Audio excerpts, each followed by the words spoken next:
Muy buenos días a toda la familia adventista de nuestro querido distrito de Río Sucio, Caldas. Deseamos un feliz sábado a todos nuestros hermanos, los hermanos de Emanuel allí en Río Sucio, los hermanos de Pérgamo, Bonafón, los hermanos del Jordán. También saludamos a los hermanos de Sion Cipirra, los hermanos de Edén Sardinas allá en Irra y también los hermanos de Jerusalén. Qué grato saludar a los hermanos de Getsemaní en Honduras, los hermanos de Portuachuelo y los hermanos de El Oro. Que Dios nos ayude para que este sábado sea esa oportunidad de crecer espiritualmente y de dar pasos importantes en nuestra preparación para el encuentro de Jesús cuando venga en gloria para llevarnos al reino de los cielos. Yo quiero contarles que o recordarles, ya el pastor Germán les habrá dicho, que esta semana es una semana muy especial en la Asociación Central de Colombia, porque va a ser la semana de la salud. Durante esta semana, diferentes profesionales de la salud van a compartir con nosotros consejos, orientaciones, de tal manera que como hijos de Dios podamos cuidar nuestro cuerpo, ya que nuestro cuerpo es templo del Espíritu Santo. Así que el tema de esta mañana, lógicamente, tiene algo relacionado con la salud del cuerpo y también la salud de nuestra mente. El título de nuestro tema en esta mañana, ya ustedes lo van a ver. Nuestro título es, ya un momento, Jehová tu sanador. Yo soy Jehová, tu sanador. Y el texto central del cual hemos sacado este tema es Éxodo 15, 22 al 25, hasta el 27. Perdón. Nos dice, e hizo Moisés que partiese Israel del Mar Rojo, y salieron al desierto de Shur, y anduvieron 3 días por el desierto sin hallar agua. Versículo 23. Y llegaron a Mara, y no pudieron beber las aguas de Mara, porque eran amargas. Por eso le pusieron el nombre de Mara. Entonces el pueblo murmuró contra Moisés y dijo, ¿qué hemos de beber? Y Moisés clamó a Jehová, y Jehová le mostró un árbol, y lo echó en las aguas, y las aguas se endulzaron. Allí les dio estatutos y ordenanzas, y allí los probó. Versículo 26. Y dijo, si oyeres atentamente la voz de Jehová tu Dios, e hicieres lo recto delante de sus ojos, y dieres oído a sus mandamientos, y guardares todos sus estatutos, ninguna enfermedad de las que envié a los egipcios te enviaré a ti, porque yo soy Jehová, tu sanador. Precisamente ahí está el título de nuestro tema del día de hoy. Yo soy Jehová, tu sanador. Y llegaron a Elín, donde había 12 fuentes de aguas y 70 palmeras, y acamparon allí junto a las aguas. Entonces, en este pasaje nosotros encontramos un escenario. En primer lugar está el pueblo de Israel. Luego está el Mar Rojo que está detrás de ellos. Allí en las playas se alcanzan a ver todos los restos del ejército egipcio que fue ahogado por las aguas del Mar Rojo. Delante de ellos está el desierto de Shur. Más adelante vamos a encontrar un pozo de aguas amargas y luego un pozo de aguas dulces. También aparece allí un árbol que Dios le muestra a Moisés. Aparece un reglamento, ¿no? Dios les da estatutos y ordenanzas, lo que es un reglamento. Más adelante encontramos un oasis que lleva por nombre Elín. También hay 12 fuentes de aguas, 70 palmeras. Y lógicamente los personajes centrales, Moisés y el gran Dios todopoderoso. ¿qué vamos a sacar de este pedazo de historia de Israel? ¿Qué cosas sucedieron aquí en esta fracción de historia? ¿Cómo describir lo que pasó allí, lo que sucedió allí? ¿Qué hizo Moisés? ¿Cómo reaccionó el pueblo? ¿Qué hizo Dios? Y quizás lo más importante para nosotros hoy es qué lecciones podemos nosotros sacar de este pedacito de historia que está aquí registrado en este texto de Éxodo 15, 23 al 27. Porque como dice la escritura, porque las cosas que se escribieron antes para nuestra enseñanza se escribieron, a fin de que por la paciencia y la consolación de las escrituras tengamos esperanza. Así que todo lo que Dios escribió en su palabra es para enseñarnos lecciones de vida a nosotros. Así que este pasaje no es la excepción. Bueno, entonces vamos al lugar de los hechos. Allí está el mar. El mar es el centro de los acontecimientos, porque hay cosas que suceden antes del mar, hay cosas que suceden dentro del mar y hay cosas que van a suceder después del Mar Rojo. Cuando los israelitas salieron de Egipto, salieron muy felices porque ahora iban a disfrutar de la libertad. Sin embargo, esa libertad tenía un precio, tenía momentos muy difíciles y el faraón, después de que los dejó salir, reaccionó y decidió perseguirlos. Dice Éxodo 14:8, y endureció Jehová el corazón de Faraón, rey de Egipto, y él siguió a los hijos de Israel, pero los hijos de Israel habían salido con mano poderosa. Siguiéndolos pues, los egipcios con toda la caballería y carros de Faraón, su gente de a caballo y todo su ejército, los alcanzaron acampados junto al mar, al lado de Piairot, delante de Baal-Zephón. Así que imagínense ustedes esta escena. Allí está, delante el Mar Rojo, al lado y lado montañas escarpadas, y detrás un ejército poderoso, armado de caballería, de arcos, bueno, de todas las armas sofisticadas de ese tiempo.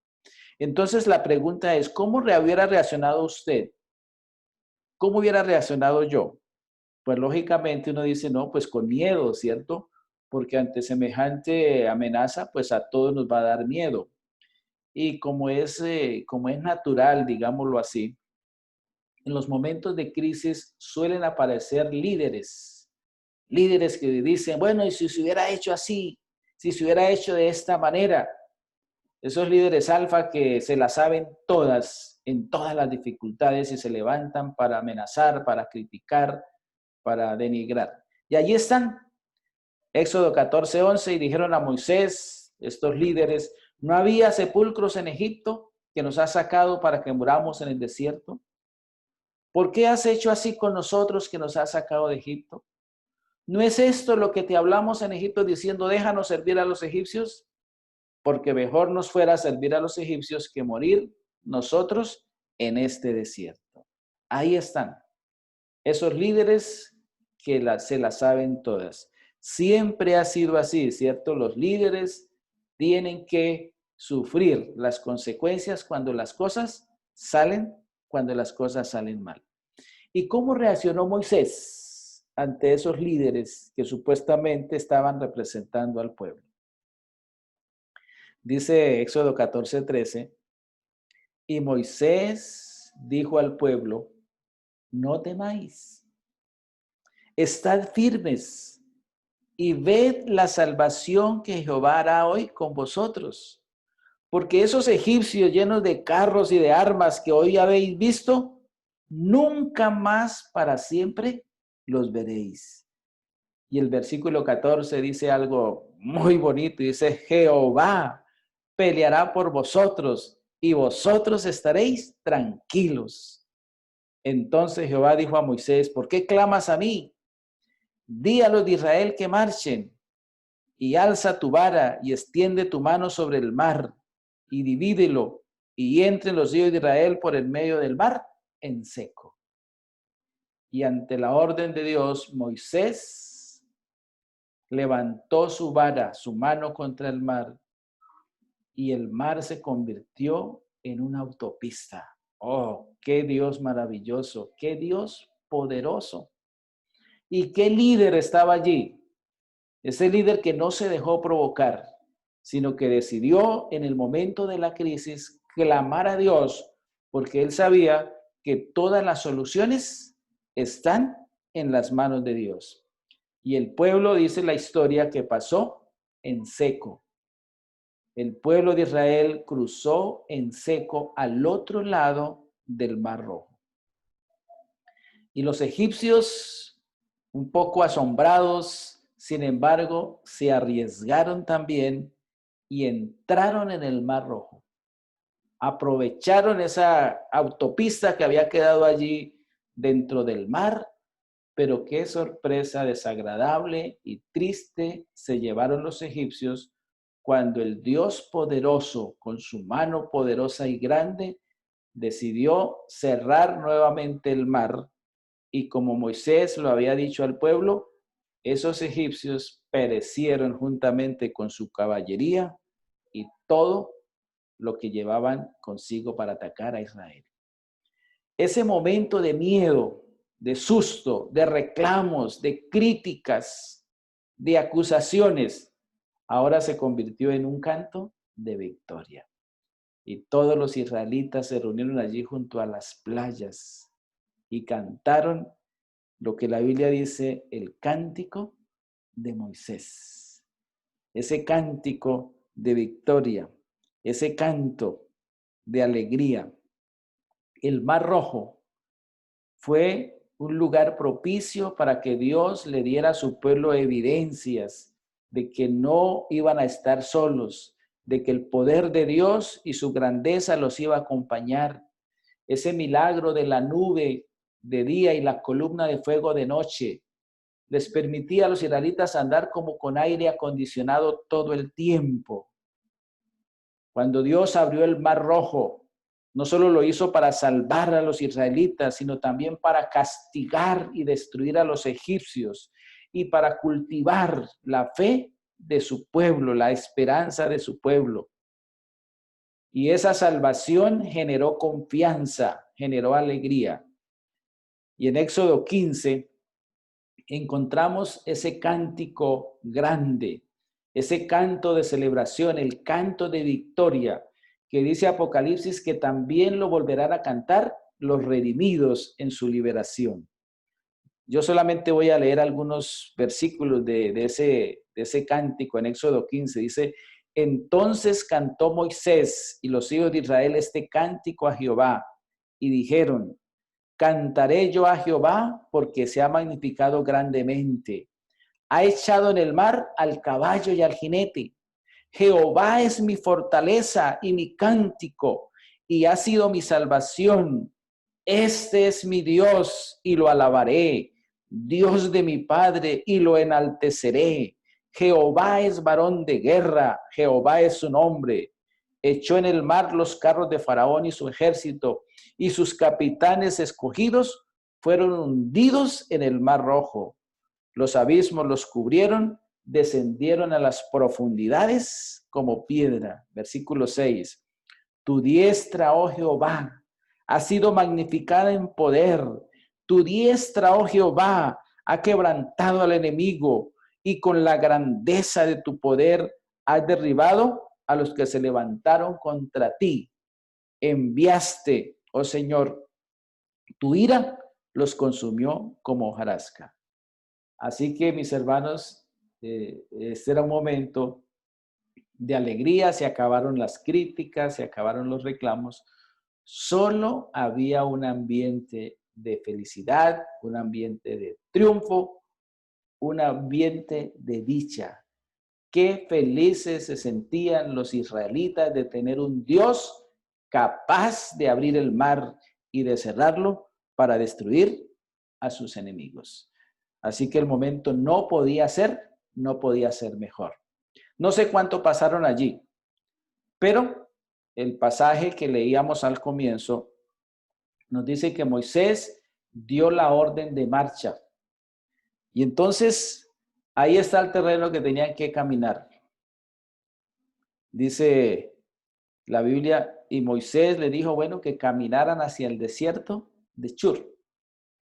Yo por lo menos no conozco un desierto, lo he visto en los programas, pero me parece terrible, espantoso, un lugar donde solo hay calor y arena y serpientes y escorpiones de día. Y en la noche, pues los mismos animales y sumen el frío y las tormentas de arena. Ese era el escenario. Elena White, en el libro Patriarcas y Profetas, en la página 296, cuando describe ese momento que dan la orden de partir, dice, el panorama que los rodeaba era de lo más lúgubre. Estériles y desoladas montañas, áridas llanuras, y el mar que se extendía a lo lejos con sus riberas cubiertas de los cuerpos muertos de sus enemigos. Sin embargo, todos estaban tan contentos y la orden venía de Dios, así que ellos decidieron, vamos adelante, vamos a caminar. El primer día, duro pero contentos. El segundo día, duro, y ya la alegría empezó a menguar. Y el agua que llevaban empezó a acabarse. El tercer día, más duro. Y ya la alegría era muy poquita. Dice que caminaron durante 3 días y la angustia empezó a apoderarse de ellos. ¿Y quién no, cierto? Yo no sé si a alguno de ustedes le ha pasado, ¿no? Que usted tiene mucha sed y no hay agua. O si usted llevaba una botella y ya se la tomó y usted la sacude a ver si le sale una gotica más. Los niños clamaban por agua, los jóvenes pedían agua, las mujeres pedían agua, todo mundo, los animales empezaron a enfermarse también, quizás a morirse porque faltaba agua.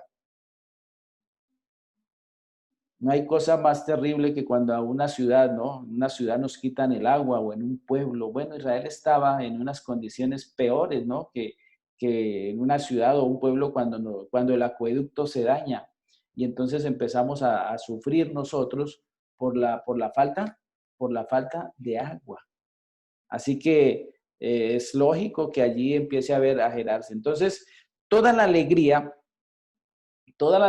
que ocurrió allí en las playas del Mar Rojo desapareció. Ahora el ambiente volvió a ser lúgubre, triste y desconcertante. Moisés conocía la región, porque recuerden que Moisés estuvo en el desierto 40 años. Y dice Elena White que el corazón de Moisés parecía salírsele de angustia, porque él sabía que más adelante había un pozo de agua, pero que esas aguas no eran aptas para el consumo, no eran aguas potables. Y cuando ellos divisaron el pozo y empezaron a gritar, agua, agua, a Moisés se le hacía un nudo en la garganta porque ya él avisoraba la decepción que ellos iban a tener. Y precisamente sí, allí había agua. Y todos se abalanzaron a tomar agua. Pero qué decepción cuando probaron el agua y esas aguas eran amargas. Otra crisis, otro problema. Vuelven a aparecer los líderes que se las saben todas. Vuelven a aparecer los líderes que no se equivocan y nuevamente empiezan a darle palo ¿a quién? A Moisés. ¿Qué vamos a beber? ¿Qué hemos de beber? Aunque el hombre bebe de fuentes desagradables, hay un límite más allá del cual no puede ir. Hay momentos en nuestra vida cuando nuestra alma clama por algo más que lo que le da al ser humano, ¿cierto? Bebemos de las fuentes del hombre. El hombre nos da de beber, ahora nos da de beber de la televisión, del celular, del dinero, del placer. Bebemos del materialismo, del idealismo humano, pero eso no llena nuestra vida. Y viene la pregunta, ¿qué hemos de beber? ¿Qué hemos de beber? Dice el salmista en el Salmo 42, 1 y 2, como el ciervo brama por las corrientes de las aguas, así clama por ti, oh Dios, el alma mía. Mi alma tiene sed de ti. Mis hermanos, y antes que el agua física, el H2O, nosotros necesitamos beber de la fuente de agua viva. Y quizás los hermanos, ¿y qué vamos a hacer? ¿Y qué vamos a beber? Bueno, vamos a beber de la fuente de agua viva. Bueno, allí está Moisés nuevamente acusado, es el culpable de toda esta desgracia, la gente se va a morir de sed, los animales se van a morir de sed, van a perecer allí.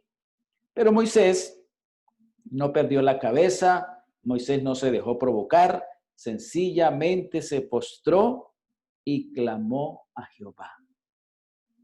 Dice el comentario bíblico adventista, los hombres que sirven de la mejor manera posible a la nación, con frecuencia son los menos apreciados mientras viven.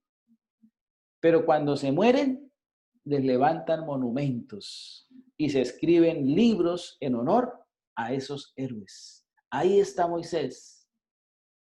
Todo mundo lo critica, todo mundo lo cuestiona. Sin embargo, Moisés hizo lo que él siempre hacía. ¿Clamar a quién? Clamar a Dios. Y entonces Dios le dice, el árbol, ahí hay un árbol. Dios le mostró un árbol. Mis hermanos, un árbol es una bendición. Un árbol es símbolo de vida, es un símbolo de descanso, de frutos, de sostenimiento y bienestar. Dios tenía el árbol reservado para endulzar las aguas amargas de Mara. Dios siempre tiene un árbol reservado para endulzar las aguas amargas que llenan de dolor su vida y que te están matando de sed.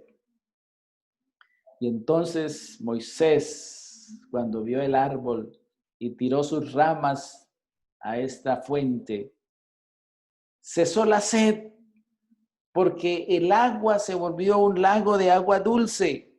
Cesaron las quejas otra vez, cesaron las críticas, se silenciaron los reclamos, se acabaron los lamentos, volvió la tranquilidad y aparecieron las sonrisas en los rostros de los israelitas.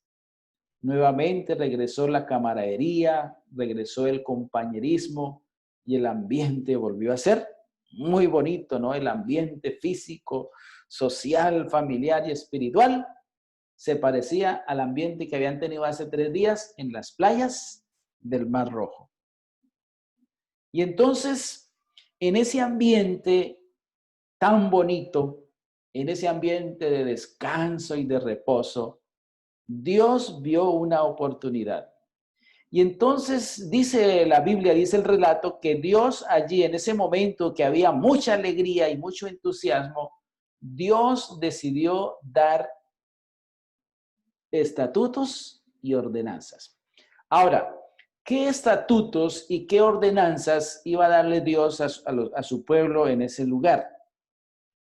Suponemos que los estatutos y los reglamentos que Dios dio en ese lugar estaban relacionados con la salud, con los hábitos de vida, con la convivencia. Y entonces Dios allí dio orientaciones claras, puntuales y específicas para salvaguardar la vida, la salud, el bienestar de los israelitas. Eran más de 500,000 personas. Fácilmente podía aparecer una epidemia, una pandemia como la que sufrimos hoy. Y entonces Dios puso las cosas claras, cómo debían convivir, cómo debían alimentarse, cómo debían comportarse para salvaguardar la salud y el bienestar de todos los israelitas. Quizás algo que nos duele hoy son los protocolos, ¿cierto? Con esto de la pandemia, los protocolos.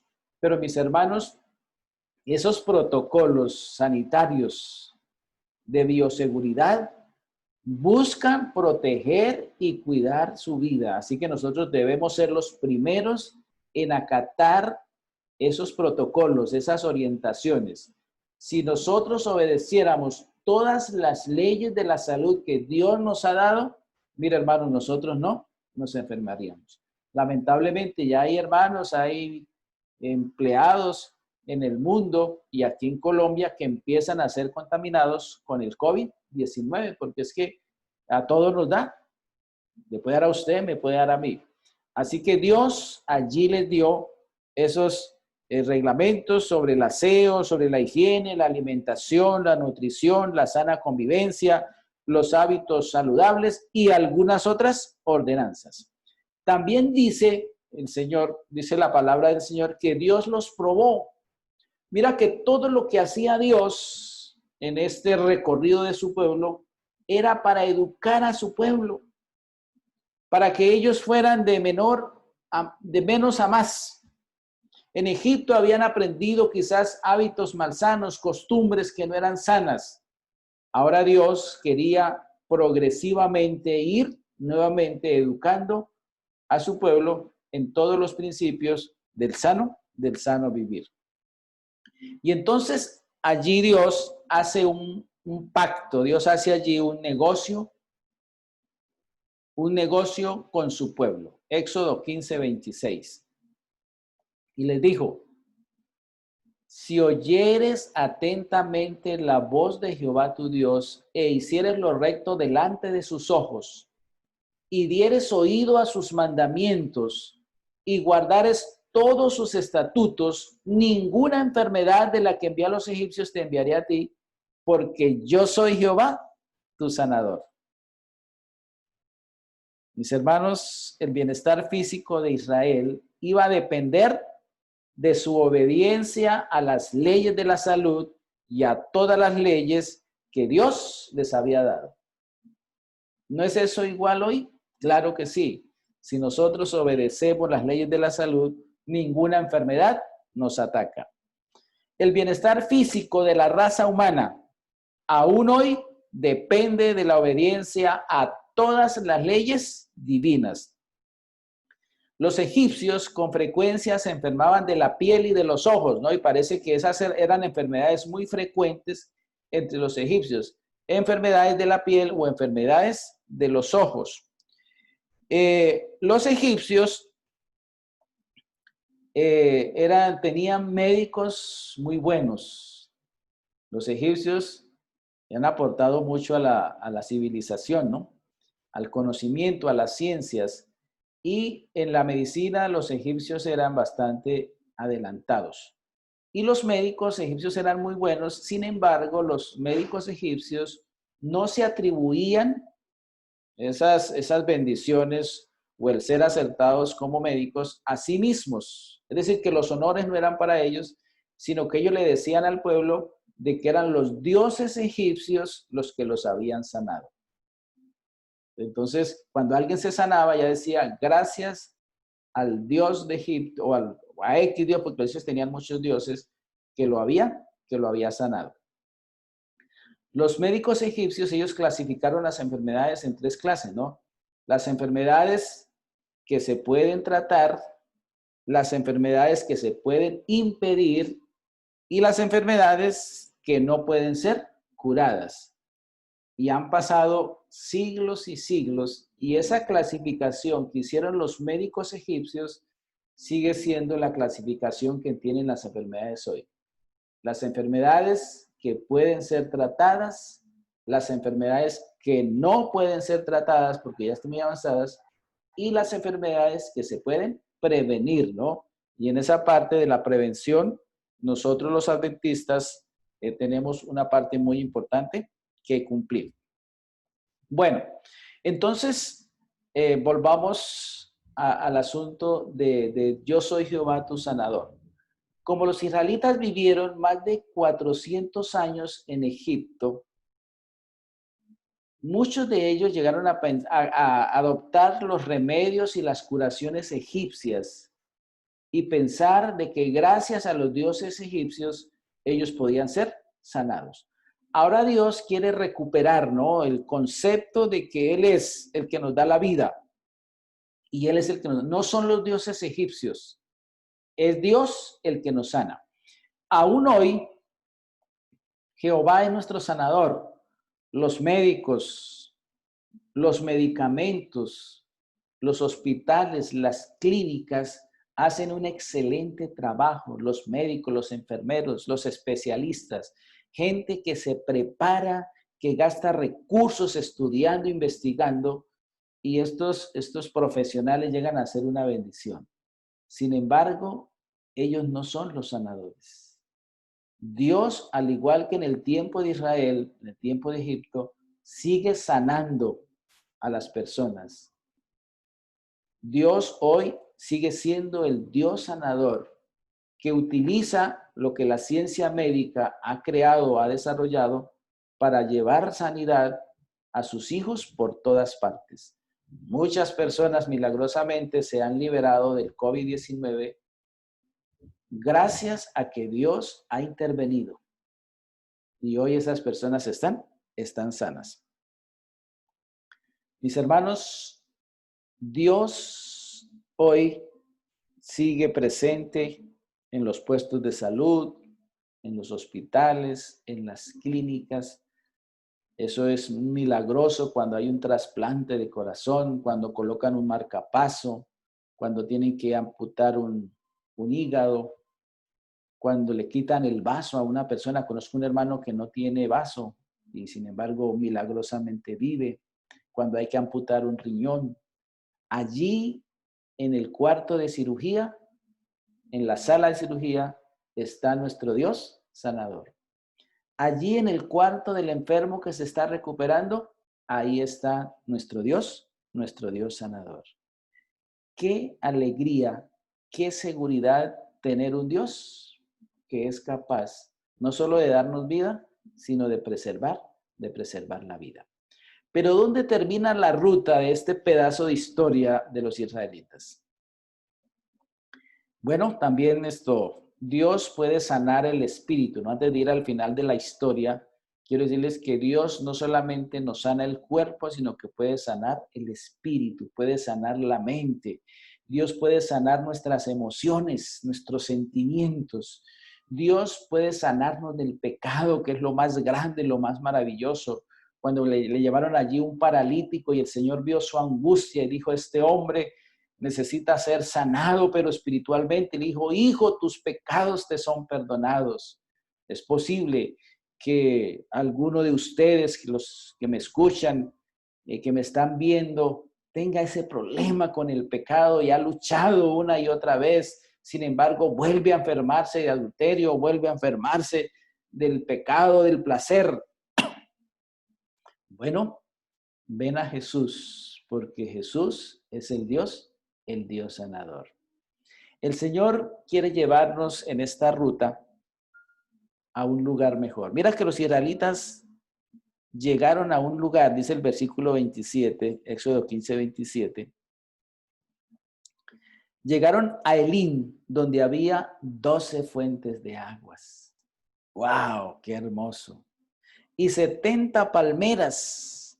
Y acamparon allí junto a las aguas. ¡Qué emoción, qué experiencia, qué alegría! Había suficiente agua, había agua para todos. Jehová los había sanado de todos los males. Ahora eran libres. Dios los sanó de la esclavitud. Dios los sanó de las plagas. Dios los sanó de los ejércitos de Faraón. Dios los sanó del Mar Rojo. Dios los sanó del desierto de Chur. Dios los sanó de las aguas amargas. Qué seguridad y qué bendición tener a un Dios sanador. Qué afortunados somos formar parte del pueblo de Dios.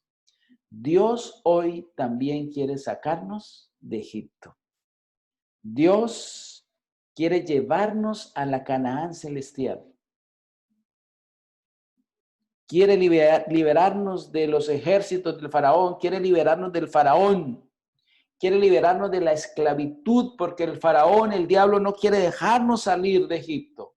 Él quiere que sigamos en Egipto. Dios es el único que puede ayudarnos para salir de ese poder abrasador del pecado. Y solo Jesús conoce la ruta. Solo Jesús conoce la ruta a donde nosotros, por donde nosotros debemos caminar para llegar a la Canaán celestial. El camino es escabroso, como dice el himno, y los pies sangrantes van. Los ejércitos de Faraón nos persiguen. La muchedumbre, como el mar rojo, amenaza con ahogarnos con sus costumbres, con su música, con sus películas, con su materialismo, con sus placeres. La fuerza del mar rojo quiere acabar a los hijos de Dios.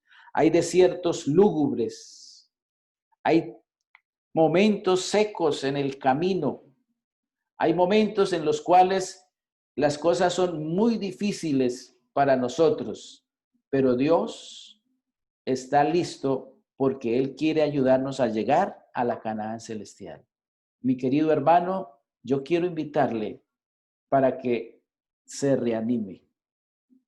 El Señor no quiere que te ahogues en el Mar Rojo. El Señor no quiere que mueras en el desierto de Shur. El Señor no quiere que te ahoguen las aguas amargas.